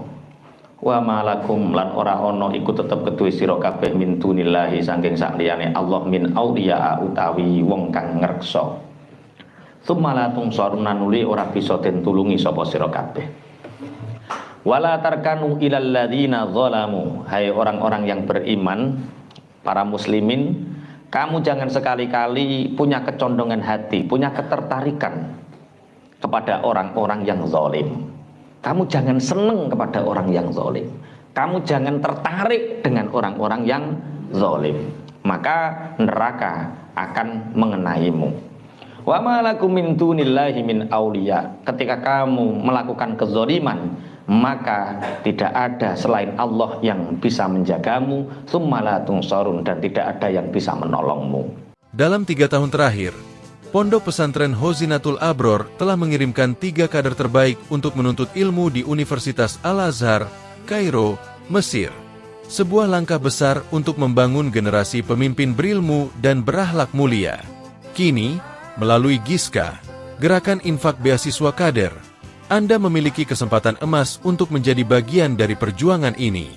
Setiap rupiah yang Anda infakkan akan menjadi cahaya ilmu yang menerangi masa depan umat. Mari bersama, kita dukung lebih banyak kader menggapai impian mereka. Berikan infak terbaik Anda, dan jadilah bagian dari perubahan besar ini. Giska, menginfakkan harta untuk ilmu, membangun peradaban. Zalim itu arti asalnya adalah wat'u syai' fi ghairi mahalli. Meletakkan sesuatu tidak pada tempatnya, itu apa? Zalim. Tapi di dalam tatanan bermasyarakat, di dalam syariat, ketika kita berhubungan dengan orang banyak, zalim tidak diartikan itu. Tak boleh nih. Meletakkan sesuatu yang tidak pada tempatnya itu ketika kita individu, ketika sendiri. Ketika kita muasyarah bermasyarakat, maka yang namanya zalim adalah merampas hak orang lain. Itu namanya apa? Zalim. Merampas hak orang lain. Dudunggonmu kok kepingin mbok duweni, piye carane menjadi hakmu? Itu namanya zalim. Atau hak berupa apa saja, merampas hak berupa apa saja, bisa jadi berupa harta. Harta ini sebenarnya bukan milikmu, terus akhirnya, makanya kalau saya ngaji tanya jawab itu kadang-kadang repot. Hulu itu banyak terjadi. Saya pernah ditanya loh, pas saya ngaji itu ada tanya jawab, Pak Yai, ada seseorang yang menjadi takmir masjid. Takmir masjid, orangnya soleh, anak cucunya di pesantren semua orangnya bagus-bagus. Terus yang kamu tanyakan apa? Yang saya tanyakan adalah, kalau sawahnya dari takmir itu sebenarnya bukan sawah dia, tapi mbahnya dulu itu merebut sawah orang lain, kemudian dimiliki mbahnya, kemudian turun ke anaknya lah, anaknya ini takmir. Itu bagaimana hukumnya? Apakah itu haram apa halal? Aku nek jawab piye ngene ya. Cara kowe nek jawab piye? Halal. Aku urung tak jawab, tak mere ngadeg. Kowe ndarani aku yo. Ngono. Aku urung jawab, tak mere ngadeg. Kowe ndarani aku. Ora wong aku ora nyebut jeneng kok. Yo takmir kono-kono kan gak kudu sampeyan to. Tapi takmir sing anake kaji sawaya mbah aku tok.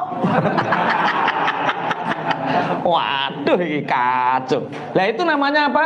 Hulu. Ya hukum itu yang kita lihat saja lah. Yang dulu-dulu itu sudah lah. Yang bukti ini ya anaknya soleh. Yang tanda tidak berkah itu satu. Kalau kita bekerja, uang kita banyak, tapi tidak menjadikan hati kita tenang, hati-hati dengan pekerjaanmu. Kalau gaji kita besar, kalau sesuatu yang kita dapatkan dari pekerjaan kita itu besar, di samping hati tenang, tapi gak iso nyelengi, hati-hati. Ada sesuatu di dalam pekerjaan. Itu mungkin kurang berkah. Atau mungkin kita bisa nyelengi, tapi anak cucu kita ada yang kurang bener. Hati-hati dengan pekerjaan. Mbah kurang zakatnya, mbah kurang sedekahnya, mbah kurang apane, atau ada hak orang lain yang tidak kita keluarkan. Nah, itu namanya kurang berkah. Karuan anaknya apik-apik jadi takokno. Nah terus pun jenengan teng dalem mawon mangke kula jawab teng dalem. Berarti wong ora teko, berarti pengen kena takmir teng mamah. Itu namanya hulu. Wala tarkanu ilal ladzina zalamu fatamassakumun nar. Kamu jangan sekali-kali punya ketertarikan condong membela orang-orang zalim. Kezaliman oleh siapapun, oleh orang yang dekat dengan kita, orang yang jauh dengan kita, orang yang kita coblos saat kita mencoblosnya untuk jadikan pemimpin. Ketika mereka zalim, ya katakan itu zalim. Jangan kamu pernah punya kecondongan hati terhadap orang-orang zalim. Orang zalim itu apa?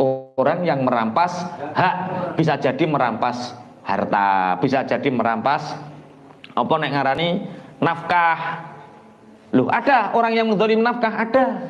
Suami yang tidak menafkahi istrinya itu zalim. Dia merampas nafkah anak istrinya.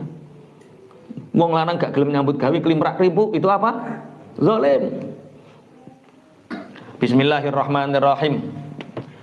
Suami yang tidak ngumpuli bojonya zalim, karena itu hak istri yang harus diberikan. Mulane ada piye ke? 1 minggu sekali efeknya seperti ini Pak Prapal biasanya Pak Pra. Iya kalau ngumpuli bojo seminggu sekali ngene, terus seminggu 2 kali ngene piye Pak Pra? Privat, nggak boleh dipublis sama Pak Pra ya wes. Nanti yang ingin tahu WA Pak Pra. Yang ingin tahu WA Pak Pra. Soalnya bojone bidan, roh ngono kuwi. Atau hak untuk berbicara. Orang mestinya punya hak bicara, tapi hak bicara dirampas, itu ada orang yang zalim. Atau hak rakyat, yang mestinya rakyat itu mempunyai fasilitas ini. Tapi gara-gara wesine dikerakoti, aspalnya dikerakoti, apa-apa dikerakoti, sehingga rakyat tidak merasakan itu namanya apa? Zalim. Kamu jangan pernah punya kecondongan terhadap mereka. Berteman dengan orang-orang yang zalim itu akan menjadikan kita berada di lingkaran setan, dan lingkaran setan itu sekali masuk kita tidak akan pernah bisa keluar. Lingkaran-lingkaran kesolehan itu Masya Allah itu satu nikmat yang luar biasa. Allah mendatangkan teman-teman kita baik, teman-teman kita soleh, itu luar biasa. Kalau kita dekat dengan lingkaran setan, rono duit, rene duit, rono duit terus, dan itu tidak akan ada keberkahan. Fatamassakumun nar. Makanya termasuk zalim itu adalah ketika kita nanti ada tentang nahi mungkar. Tadi nahi mungkar itu dengan cara yang baik. Kalau tidak dengan cara yang baik, kita kadang-kadang hulu. Sahabat Ikrimah itu pernah menceritakan, ini asar itu satu cerita yang disahkan oleh Ikrimah. Ikrimah itu anaknya Abu Jahal, tapi menjadi sahabat pilihan. Sahabat pilihannya Rasulullah. Ikrimah itu pernah menceritakan, ada seseorang naik kuda, tidak membawa apa-apa, hanya kuda dan bekal.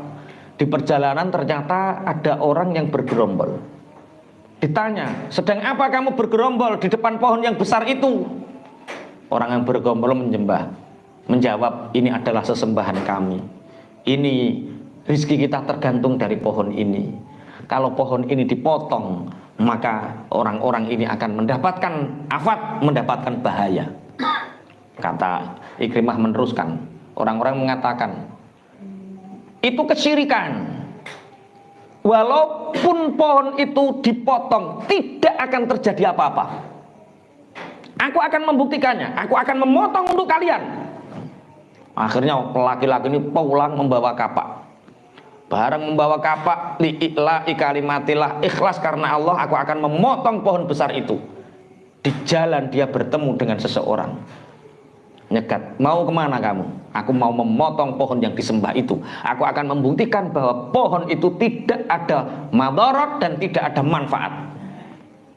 Tidak, kamu tidak akan pernah bisa memotongnya. Kalau kamu ingin ke sana, berkelailah denganku dulu, langkai mayatku dulu. Berkelahi ini, bareng berkelahi, orang ini kalah. Bareng kalah dia ngaku, sebenarnya aku adalah iblis yang menjelma manusia.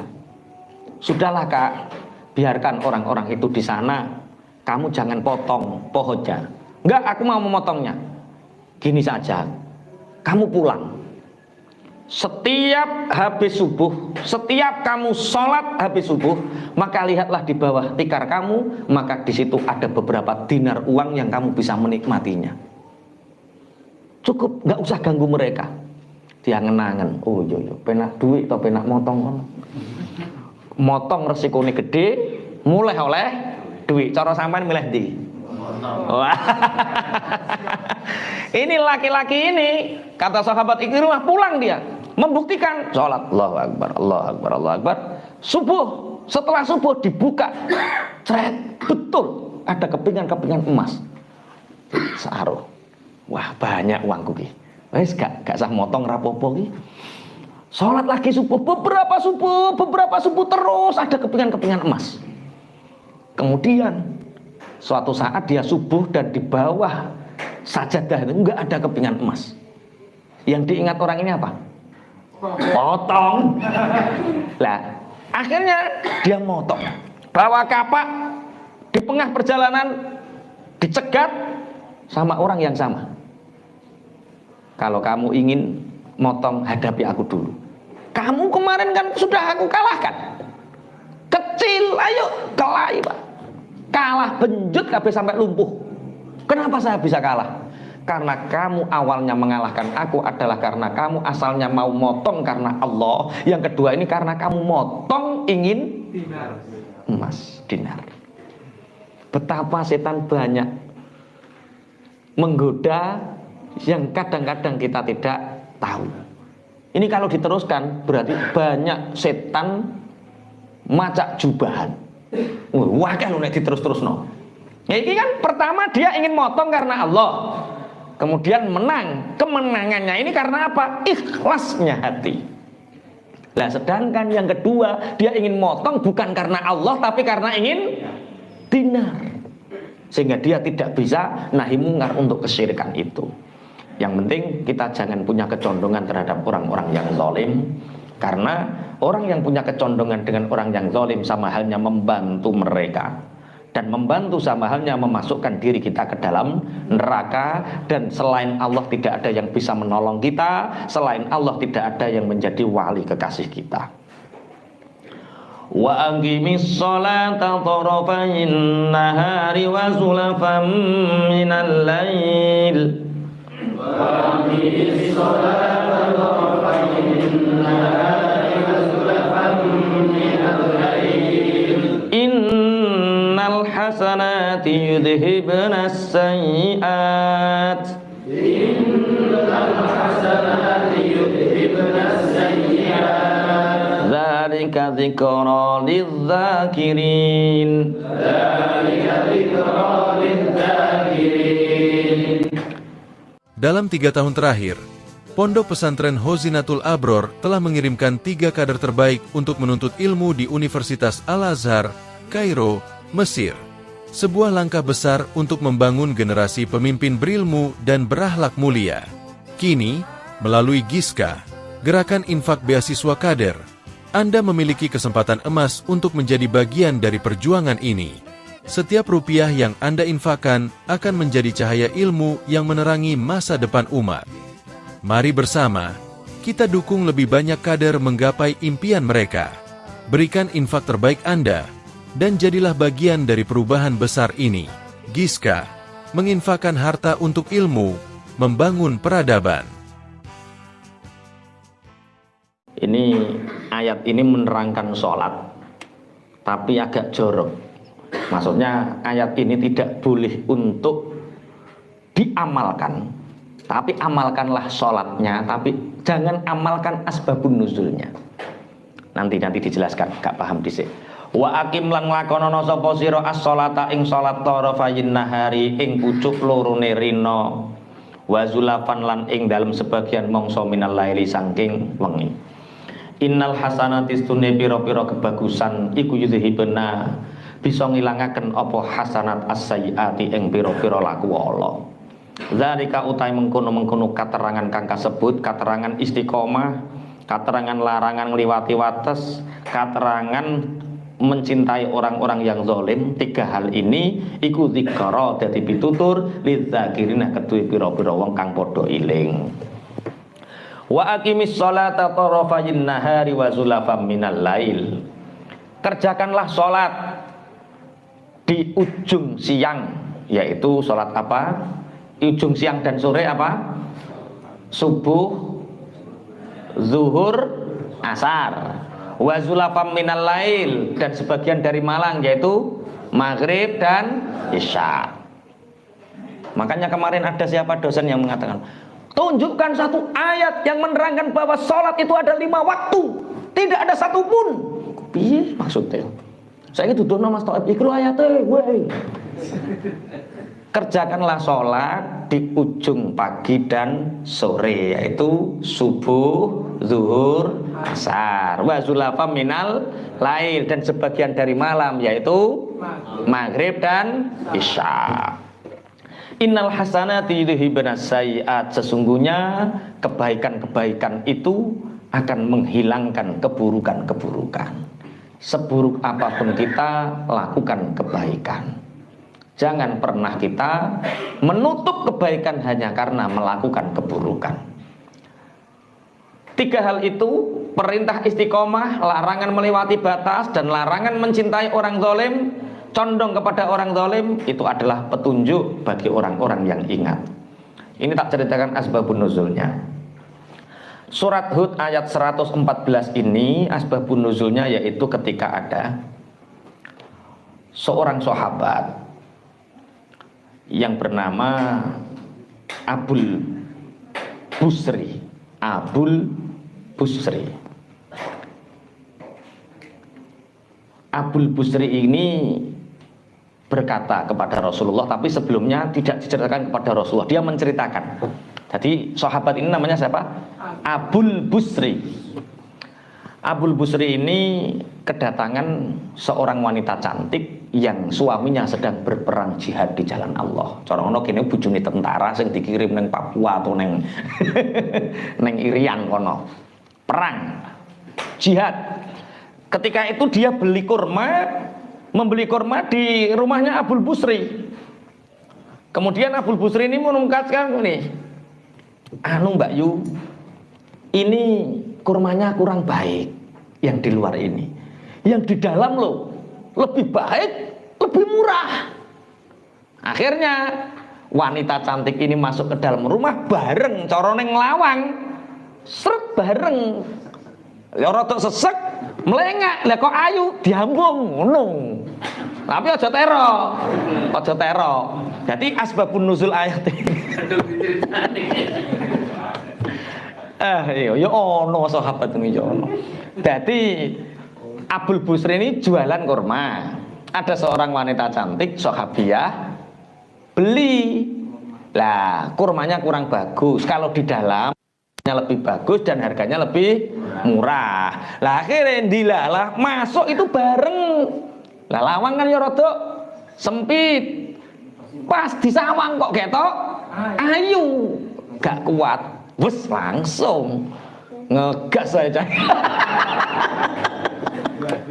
Lah akhirnya menyesal setengah mati. Menyesal setengah mati, bingung, masya Allah pikirannya semrawut, iki piye aku, bojone wong kok tak ambung, ora iso turu. Wah ya Allah, ora kok tambah krasa penak, ora iso turu. Ora iso turu terus, ora pengin, ora, dia itu menyesal. Akhirnya dia mengatakan kepada Abu Bakar, wis aku tak cerita Abu Bakar. Wahai Abu Bakar, saya punya kesalahan yang berat, punya kesalahan yang besar. Kesalahan apa? Cerita. Aku ngambung bojone mok. Jadi Abu Bakar langsung seketika Abu Bakar seperti ini. Kamu jangan ceritakan kepada siapapun. Jangan kepada siapapun. Sabar. Diam. Sabar. Jangan ceritakan kepada siapapun. Lah yo wong dhek iku pengin oleh keputusan hukum, kok tambah dikongkon sabar, kongkon diam, nggak tambah bingung. Wah, ana sahabat sing rada kereng, menawa aku langsung dikampleng. Moro ning ngene sapa? Umar bin Khattab. Iki cara nek bayang ngomong iki mesti Umar bin Khattab langsung eksekusi. Langsung, ya Umar bin Khattab, aku ngambung bojone wong niku piye? Aku ngambung bojone wong piye? Sayyidina Umar bin Khattab sama persis dengan yang dikatakan Sayyidina Abu Bakar. Kamu jangan bilang siapapun. Taubat, sabar. Jawabannya taubat, sabar. Piye yo kok ngene. Aku kepingin keputusan. Kepingin keputusan. Akhirnya mosone ngene Rasulullah wae. Lah anggite Abu Bakar, anggite Umar, jangan kepada siapapun, maksudnya ojo sampai roh Kanjeng Nabi. Tapi mau ngapik, ki cara Thaif ngono cerita to ora? Wong Abul Busri ku wong apik. Aja praktekno ya. Abul Busri ku wong apik, madhep Rasulullah. Iki padha karo santri. Bareng nyurati cah wedok, ora konangan tapi gak iso melak-melek ilmuku barokah tora, ilmuku barokah tora. Lah ya surate diturunno kiyaine. Ono santri ngono ki ono, surat-suratan ora iso ape mulai melak-melek deh. Iki nek ilmuku gak barokah, iya akhire sowan Mbah Yai, ya wis sing wedok panggil ijabno ning kene. Langsung diijabno wae.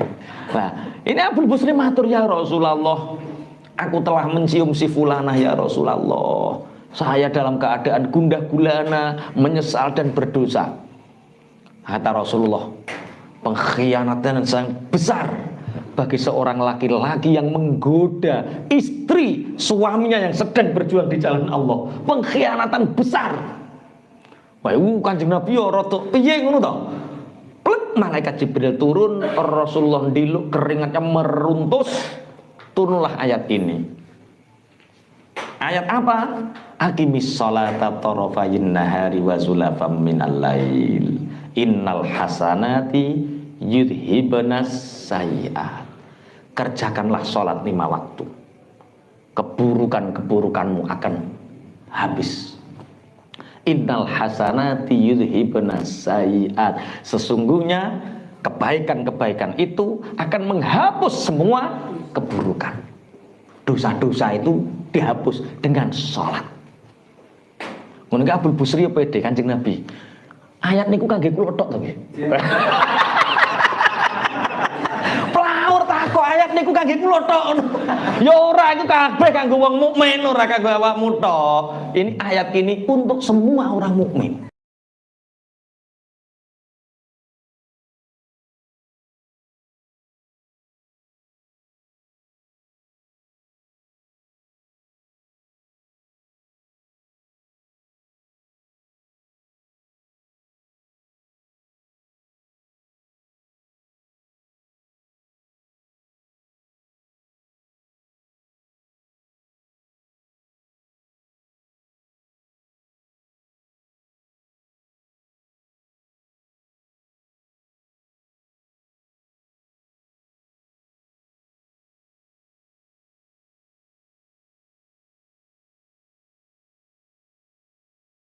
Mudah-mudahan apa yang telah disampaikan tadi bisa menambah keimanan kita dan ketakwaan kita kepada Allah Subhanahu wa taala.